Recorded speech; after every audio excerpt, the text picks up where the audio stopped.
How to change the Hulu email address. Hey guys, let's get started. So first of all, open any of your browser and on the address bar, type in hulu.com. It will take you to the welcome or the home page. Now from the top right corner, tap on the login button, provide your email address and then the password to get logged in. Once logged in, tap on your profile icon, which is also on the top right corner. Once you tap on it, it will take you to another page. Or if you cannot find it, just go to the account section from the profile. Once you click on account section, it will take you to manage your account page.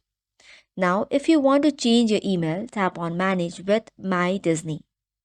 Next up, tap on this edit icon or pen icon right next to your email address. Once you tap on it, it will send you a OTP on your email box or Gmail. So first of all, open your Gmail and copy the verification code.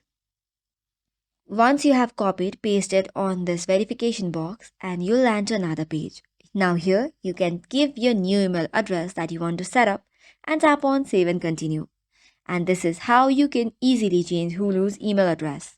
So that is all for today's video. For more such contents, do not forget to hit the like and subscribe button. Thank you and keep watching.